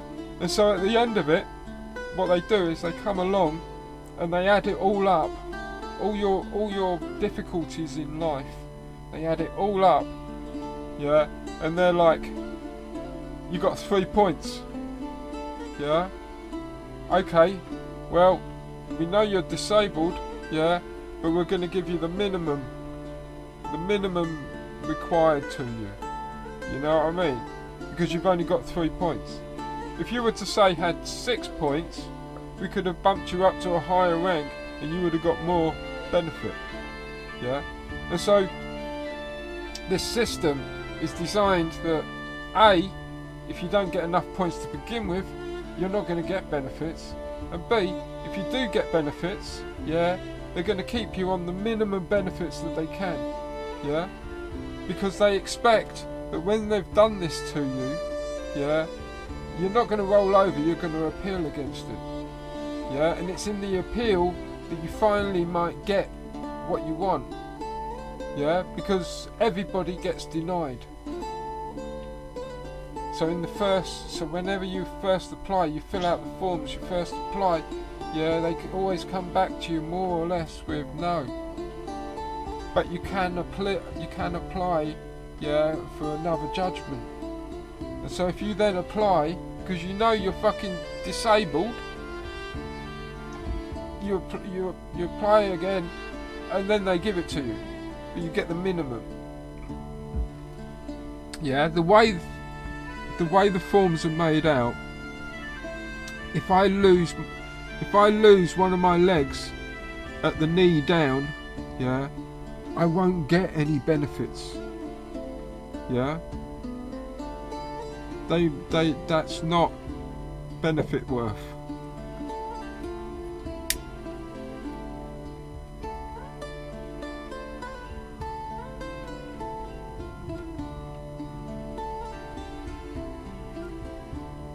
Well,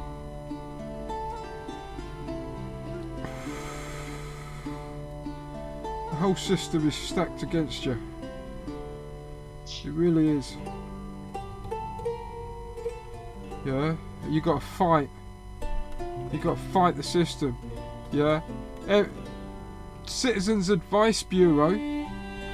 They're overrun. They're constantly overrun by people seeking help filling in the forms. Yeah, because you know what I mean, the difference between filling in the form and them filling in the form could be the difference between getting benefits and not. Yeah, because like someone like me, if we were to talk about my health condition, I would always play it up as it's nothing. Yeah, whatever's wrong with me, it's like, oh yeah, I've got this, but it's okay. I can still get around. I can still do, you know, I'm fine, kind of. Yeah. But if you do that to the benefit people, they'll say, oh, okay then, yeah, don't worry about it, we won't give you benefits. Yeah? So anytime you're dealing with the benefits forms and benefits, yeah, you've always got to think about, when you're filling forms out, you've always got to think about the worst day you're having. Do you know what I mean? Not the good days. You got to remember the bad days, yeah, when your body really let you down. Yeah, otherwise you just won't get benefit.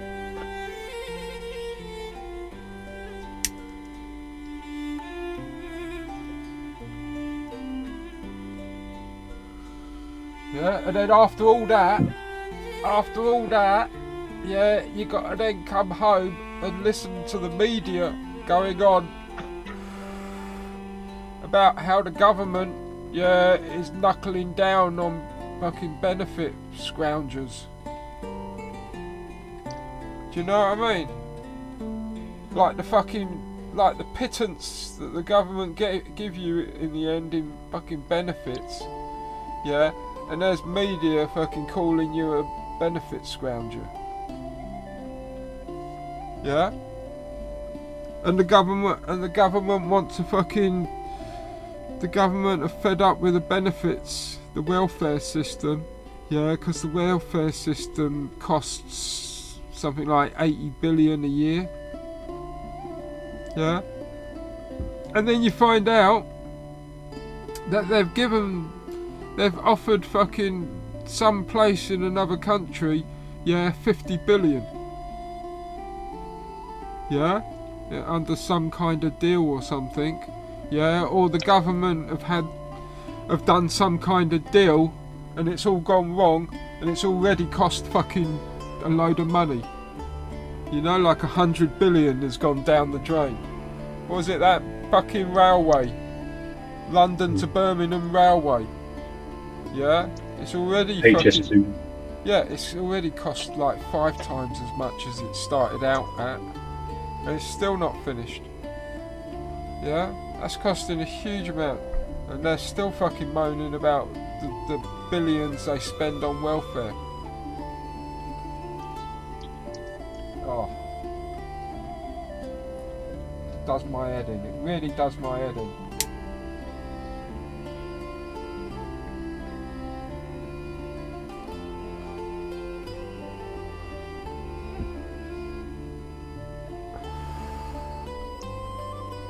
The money the government spend on welfare is just a drop in the ocean.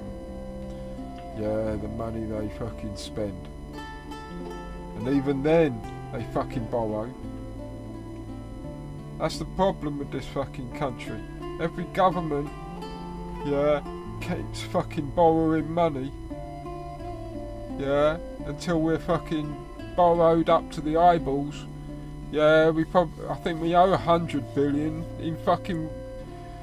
just in fucking payments. Yeah, on the money we owe.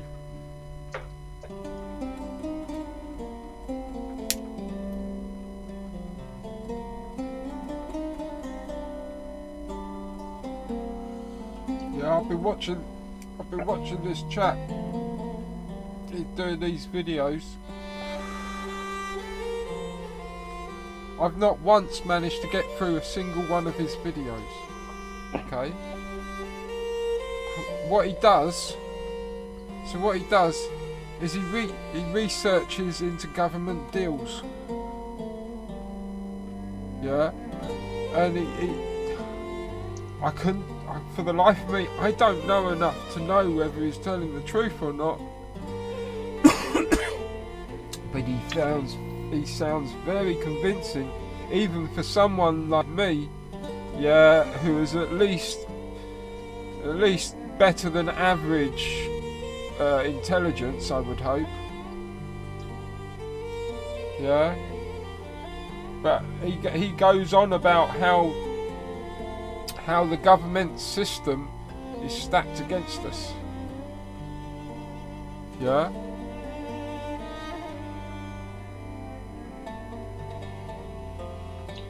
Right, you know, just just the way fucking government works. Yeah, how like fucking loads of money are disappearing. I watched one episode he did. He was talking about the reason why Birmingham is like it is. Yeah, is because Birmingham hasn't got any money, because Birmingham gave a load of fucking money away to some company, yeah, in order to change their computer systems over. Yeah, they wanted a new computer system for the whole system. Yeah, for the whole of Birmingham area and everything. Yeah, brand new computer system for the whole council and everything. And they gave this company a fucking shed load of millions to do it. Yeah, and the company just took the money and ran. Yeah, they gave them a substandard product and just ran with it. You know, ran off, disappeared. Yeah, and so Birmingham have got a computer system that doesn't work. Yeah, and they've got a fucking hole in their pocket. Yeah, where a shit ton of money was. Right, which is why they can't afford to pay their binmen to clean up the streets. Yeah, they try. The reason why the binmen, yeah, there's a problem clearing the rubbish away, is because the council demanded that the people that, you know, empty all the bins, yeah, take a pay cut. Yeah, they wanted them to take a pay cut, and the binman was like, no. Yeah, and at the same time, I believe there was a problem with the buses as well. Yeah, they also decided to get rid of all their buses and move all their buses over to electric buses. Right, but the buses that they got, yeah, were also substandard. Yeah, and they weren't charging. There were problems with these buses charging, to the point, yeah, that a lot of the buses were actually off the road, yeah, being fixed, and not enough of them were actually on the road to make a difference. Do you get what I mean? But the Birmingham Council again spent a shit load of money on these buses. Do you get what I mean? And so, yeah, right. But I literally every episode I watch, I like, yeah, this should be good. I get about halfway until I get absolutely fucking sick with the way it works. Do you know, with government fucking contracts, yeah, being given out, and money, just government money just getting spent here, there and everywhere.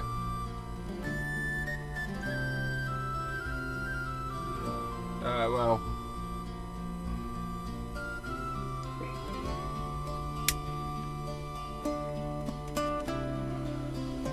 oh, see you later, Ralph, bud. Sorry, I'm ranting. I'm ranting here.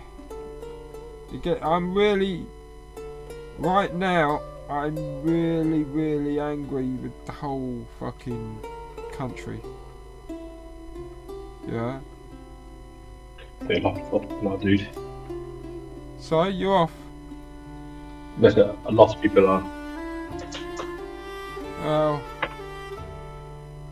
It's just like 52% of the country that voted demanded that we leave Europe, so we left Europe, and that went fucking shit.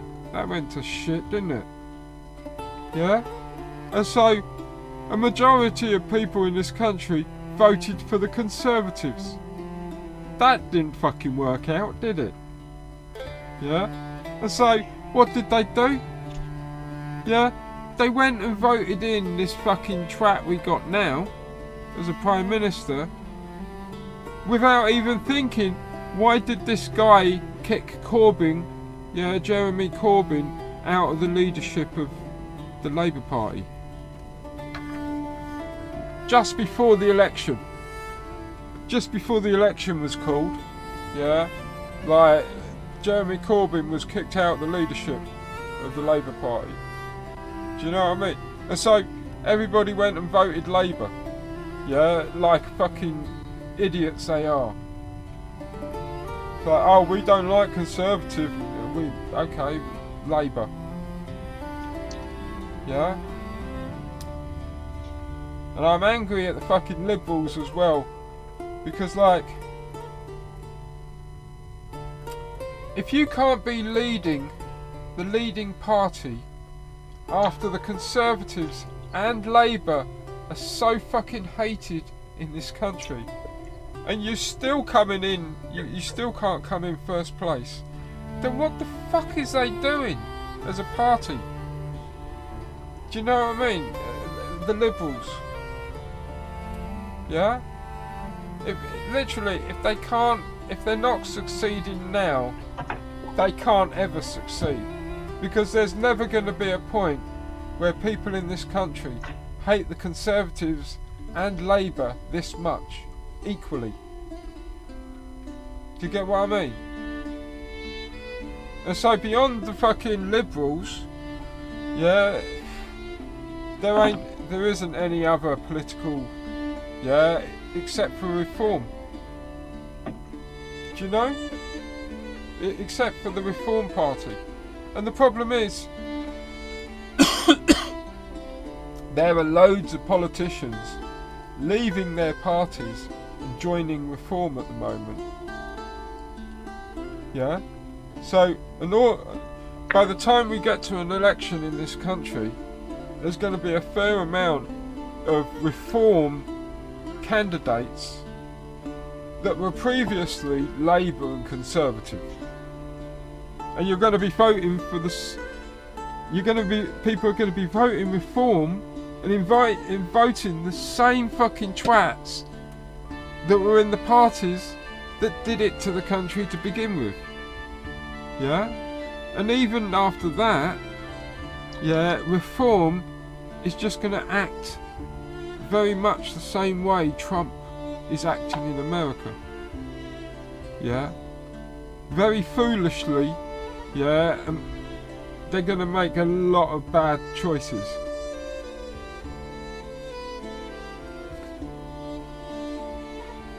Yeah? And on top of all of it, I absolutely hate the way the police are carrying on in my country. Yeah?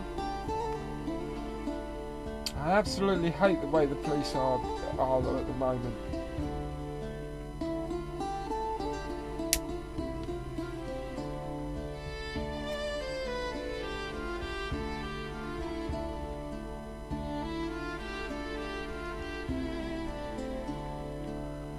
Yeah, there's no point. Unless it's a serious crime, like a serious crime, there's absolutely no point calling the police. Unless unless insurance is involved. Yeah? Unless you're going to claim insurance, at which point you just need the police to give you a fucking crime number, and that's it. That's as far as they go. Yeah? But unless it's a serious crime, you're only going to complicate your life more by involving the police these days. Yeah? Because they could do you for something else. Yeah? They can do you for anything these days. Yeah, they seem to be able to arrest you for absolutely anything.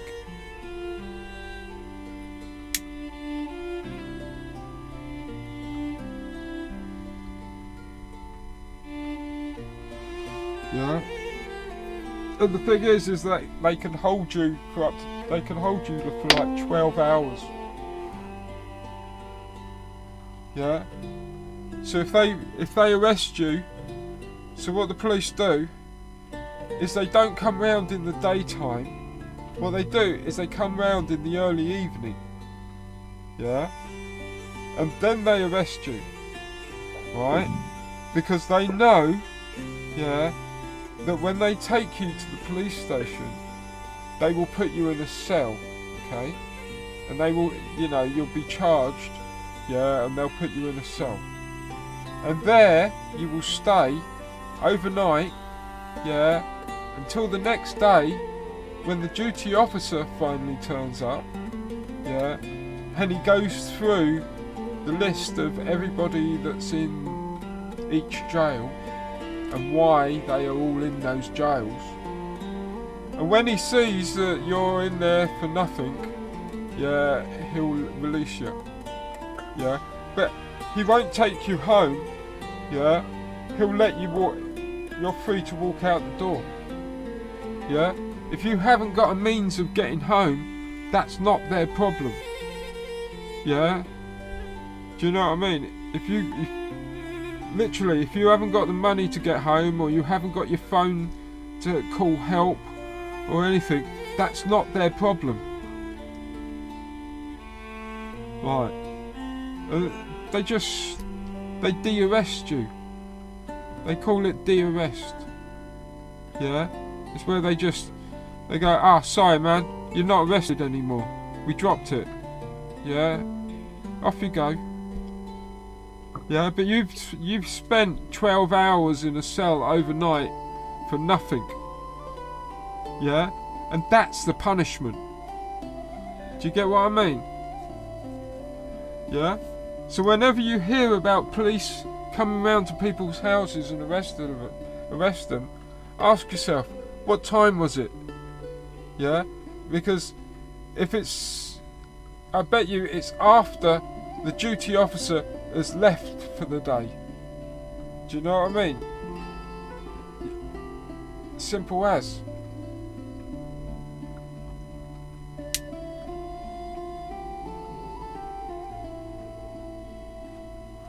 I live in fear of them. I do. I live in fear of them.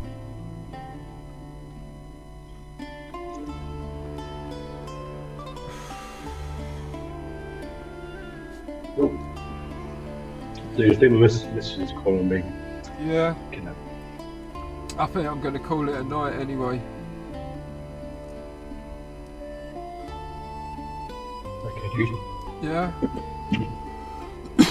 I've had a good old rant. I got a lot off my chest. Yeah.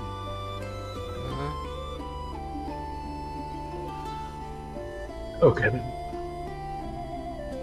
I don't know whether anybody in chat. Yeah, it's nice. Yeah, maybe I'll do this again next Sunday. Yeah, 7 o'clock. Yeah. Alright then, Nana. I guess Ralph left. Jim, if you're out there. Anyone else? Yeah, have a good one. I'll catch you later. Bloody.